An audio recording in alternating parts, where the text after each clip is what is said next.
Caríssimos irmãos, caríssimas irmãs,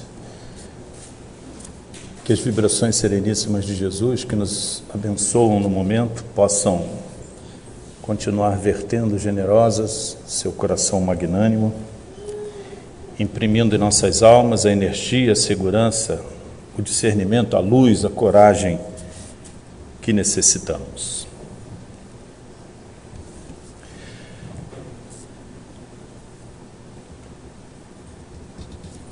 Algumas lideranças decisivas da humanidade nada escreveram, nada decretaram, apenas falarão. Entre eles, Sócrates, Jesus, cuja existência marcou uma nova era, uma nova forma de ver, viver e sentir na Terra. Até os dias que correm, a palavra não tinha merecido da ciência o cuidado que hoje se vê. Hoje não há mais nenhuma dúvida acerca dos efeitos, do peso específico, dos atributos que têm as palavras de causar alterações físicas, eletromagnéticas, importantes ao meio ambiente. As pessoas em geral, a vida de todos. Uma palavra bem ou mal colocada pode determinar o rumo de uma existência toda.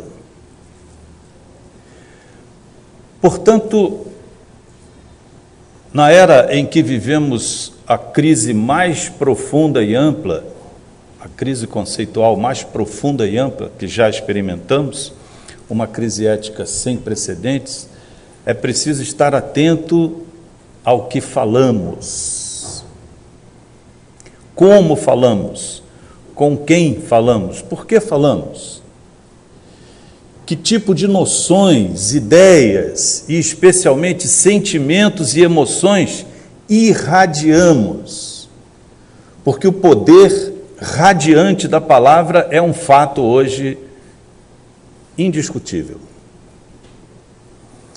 Muitos pensam, mas será que é tão concreto esse efeito que possa abalar a vida, os sentimentos,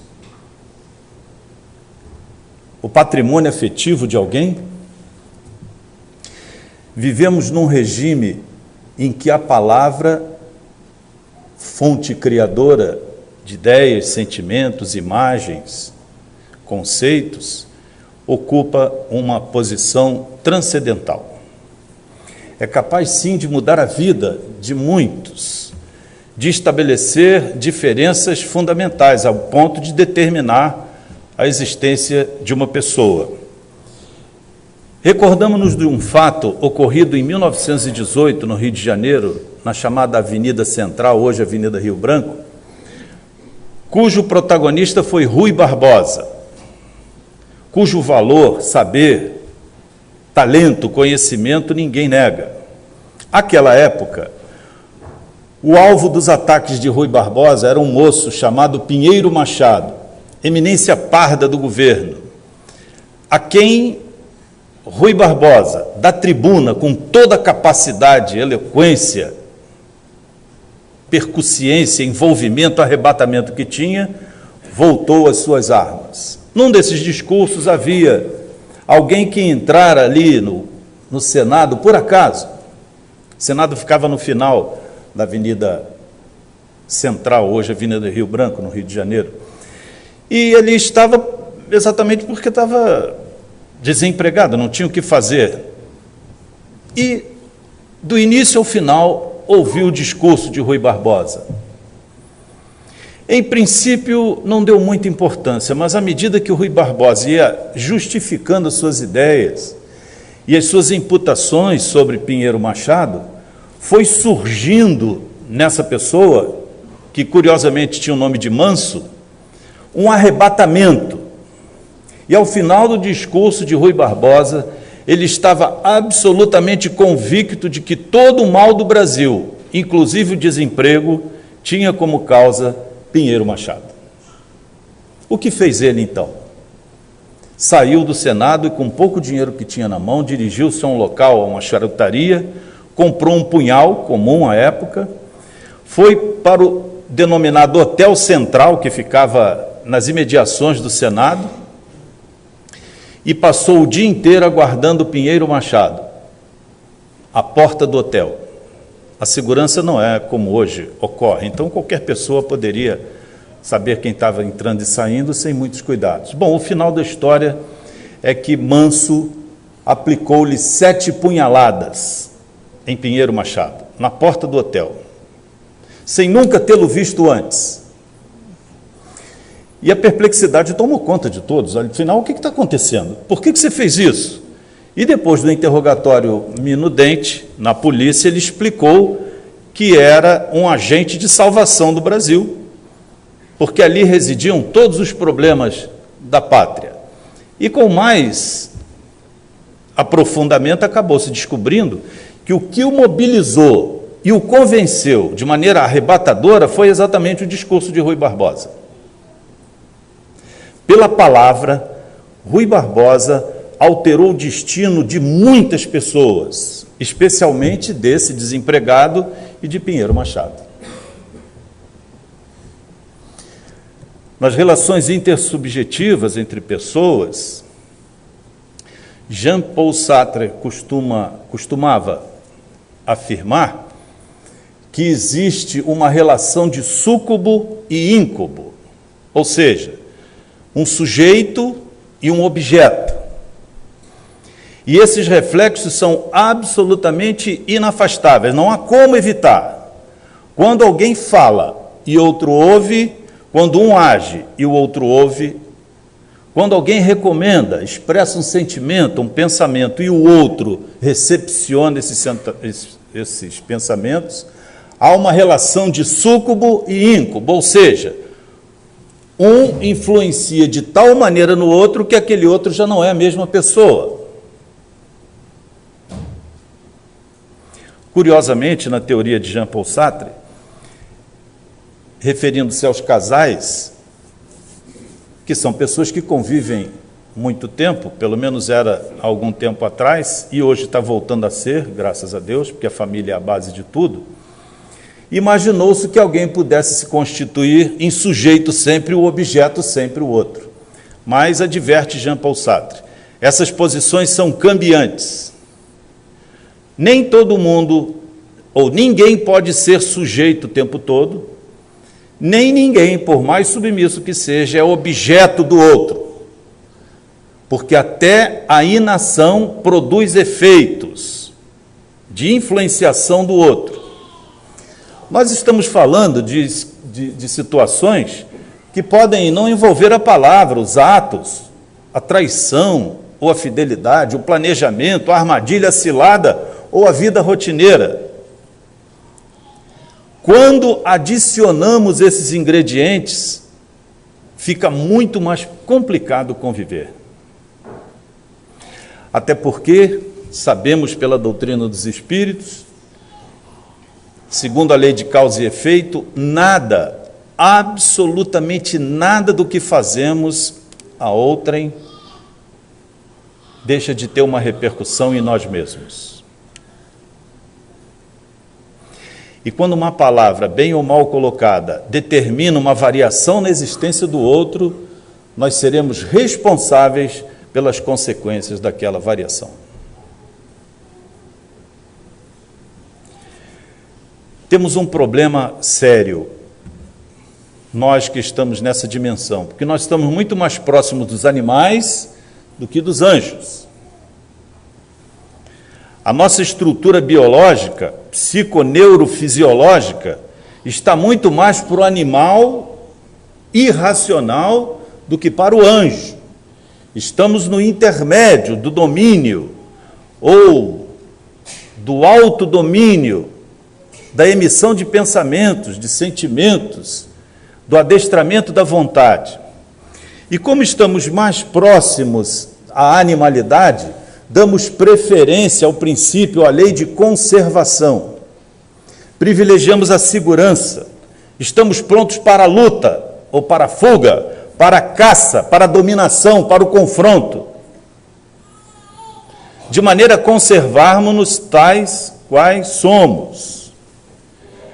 No nível hominal, a cooperação, a renúncia, a abnegação, a tolerância são exceções, não são regra. A regra é o instinto de dominação, é o instinto de exploração, de maneira a conservarmos-nos com o nosso patrimônio tal qual nos achamos numa zona de conforto. E aí se encontra a razão de, pelo uso da palavra, usarmos mal este poder que já, por mais de uma razão, vimos constituir. A palavra é poder.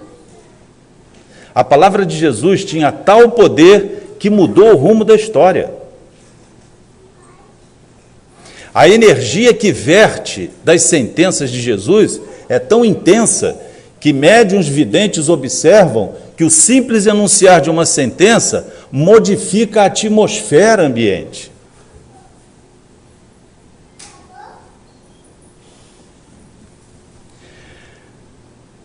Dependendo do que falamos, da intensidade que usamos e da duração que levamos a cabo, esta reverberação, em primeiro lugar, toma conta da nossa estrutura íntima. Em primeiro lugar, a alma, depois o perispírito, depois os sutis canais e sinapses e ligações do nosso cérebro. Antes de uma energia sair de nós, ela já causou o abalo, o impacto, a irradiação que causaria no meio ambiente em nós mesmos. Muitos estão enfermos pelo mau uso da palavra. Aliás, nos dias em que a palavra é tão descurada, tão malbaratada, tão desprezada, em que a conversa de algumas pessoas se torna ininteligível pelo número, pela quantidade de palavras chulas e de impacto semântico negativo, como se vê de maneira corrente em muitos lugares do mundo hoje, é motivo para nós de grande preocupação. Porque antes da palavra ser emitida, ela somou ideias, pensamentos, sentimentos, emoções, paixões e uma vontade. O leme que dirige para objetivos sim, sim, não, não, o que fazemos do nosso verbo. Paulo dizia que um pouco de fermento leveda a massa toda.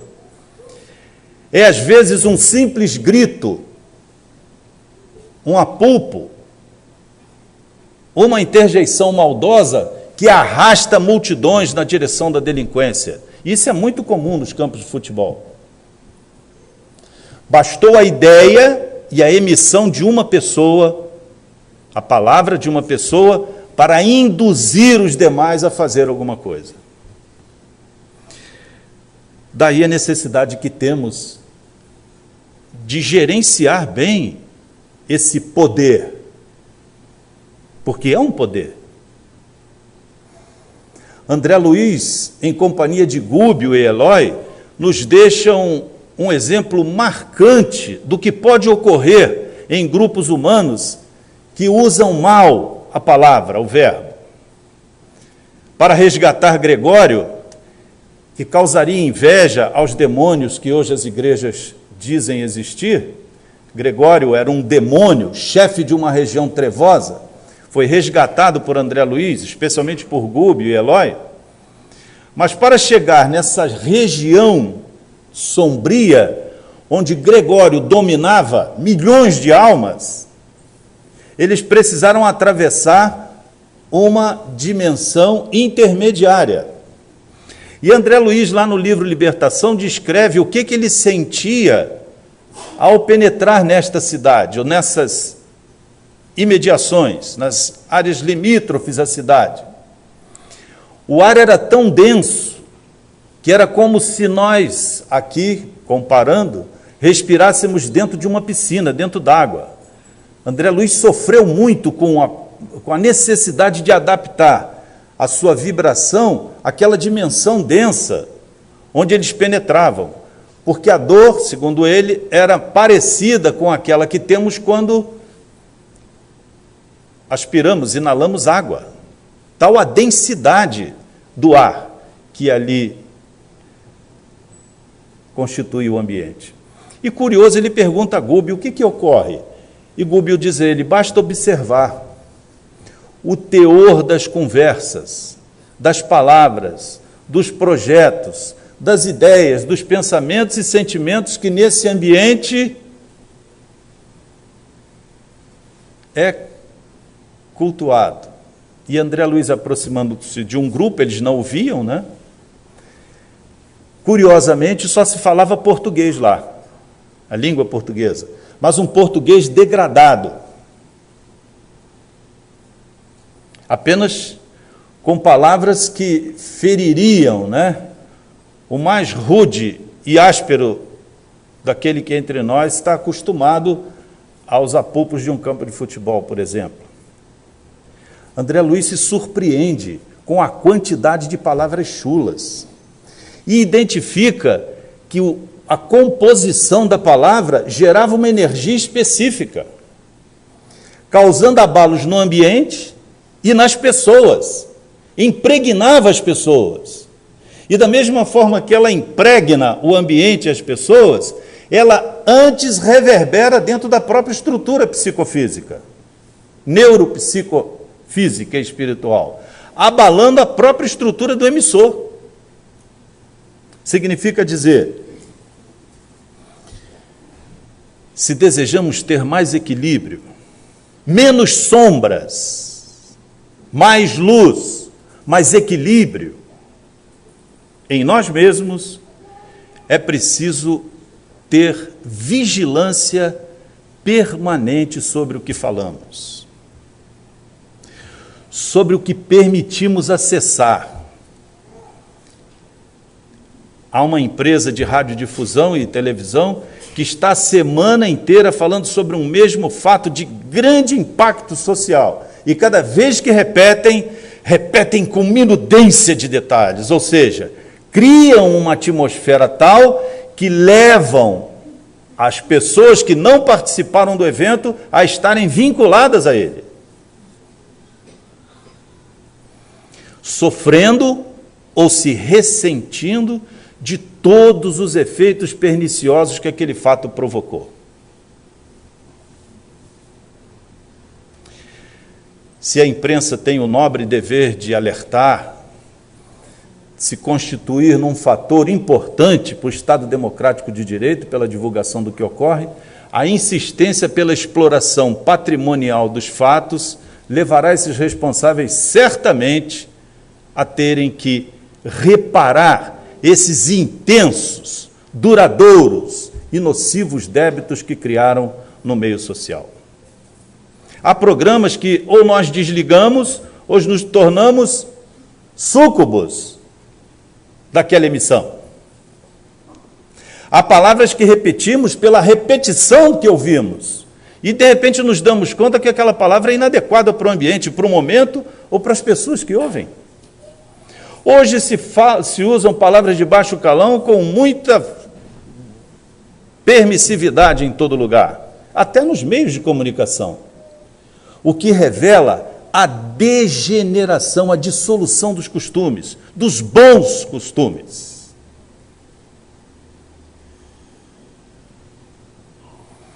Chegará a época em que alguns diagnósticos serão determinados pela quantidade de emissões negativas que fazemos. Dentre elas, a mais impactante, a da palavra. Porque se emoções e paixões e ideias podem mudar o rumo da história e a vida e a existência de pessoas, aqueles que o fazem trazem para si a responsabilidade de recompor, de ressarcir esses débitos. Débitos com a natureza. Mas se tudo isso é verdade, Toda vez que dizemos, seja o teu falar sim, sim, não, não, ou seja, sem hipocrisia, com sinceridade, sine cera, sinceramente, sem a cera das máscaras que nos envolvem nas estratégias de defesa social e familiar ou do trabalho que criamos todos para mantermos-nos numa zona que consideramos de conforto. Quando falseamos a palavra, geramos na nossa psicosfera sombras que, em primeiro lugar, afetam o emissor. De tal maneira que assegura-nos Emmanuel em Caminho, Verdade e Vida. Chega um momento em que nós já não sabemos determinar o que é real e o que é imaginário, o que é mentira, o que é falso e o que é fiel, autêntico, verdadeiro, porque nos vinculamos às emissões que fazemos falseando ou ocultando a luz. Vinde a mim todos vós que estáis aflitos e sobrecarregados, que eu vos aliviarei. Tomai sobre vós o meu jugo e aprendei comigo, que sou manso e humilde de coração, e encontrareis alívio para as vossas almas. Este pensamento de Jesus modifica não só as atmosferas pessoais, como a atmosfera coletiva, restaurando um equilíbrio que voluntariamente perdemos, restabelecendo uma coragem que desprezamos, resgatando uma luz que descuramos. E é lembrando de suas palavras, de seus ensinamentos, da sua conduta, que nós lhe dizemos, Senhor, resgata-nos desse vale de sombras que entretecemos entre nós mesmos, com a ausência do perdão, falseando a verdade, mentindo, enganando, fazendo mau uso do verbo. Dissipa, Senhor, nós te suplicamos, estas sombras que geramos, que criamos em torno de nós mesmos. Permita-nos que pelo menos um pouco, pelo menos agora, possamos discernir, possamos identificar aquilo que pode e deve ser mudado em nós mesmos, com o uso do verbo, para que melhoremos a nossa forma de existir, a nossa forma de coexistir, a nossa forma de conviver. Porque a maioria de nós, Senhor, encontra-se cego pelas próprias emissões do seu pensamento.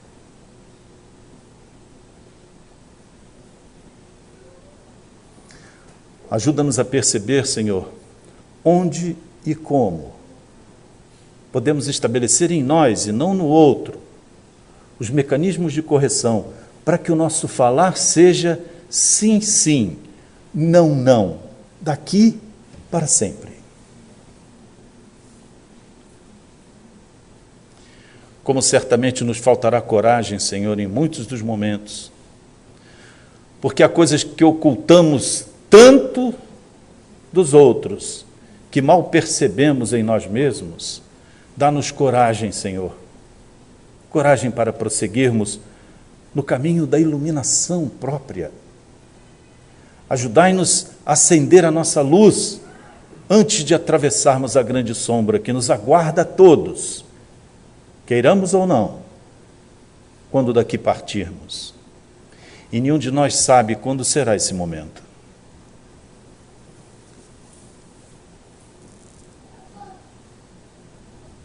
Forra-nos de paciência, Senhor.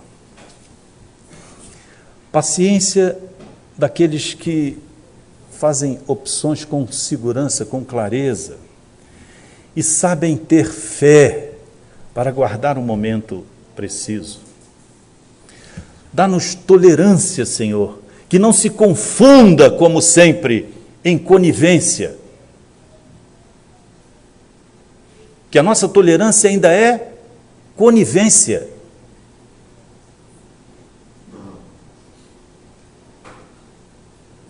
Ainda não sabemos distinguir com clareza entre tolerar e conivir, acatando o que nos convém e repelindo o que parece não convir. Ajuda-nos a encontrarmos na existência do Espírito, Senhor, na sobrevivência da alma, as razões do esforço que devemos empreender para que a vossa luz repouse em nós, como na flor de um pêssego, Senhor, transformando-se em diamante safirino pelo orvalhar do teu coração. Dissipa a poeira insistente que acumulamos durante séculos, durante milênios, em torno da nossa estrutura, Senhor, de maneira que essas mesmas gotas de orvalho não se transformem em lama pardacenta, obnubilando-nos o olhar, dificultando-nos a percepção. Dá que possamos sair deste ambiente, Senhor, plenos desta irradiação misericordiosa do teu coração, que perpetuamente nos resgata do erro. Dai que possamos permanecer convosco, tal como agora, pelo resto dos nossos dias. E que a nossa palavra, por onde formos, Senhor, seja instrumento de luz e não ferramenta das trevas. Abençoai-nos o dia, a existência, o momento, e ser conosco para sempre. Que assim seja.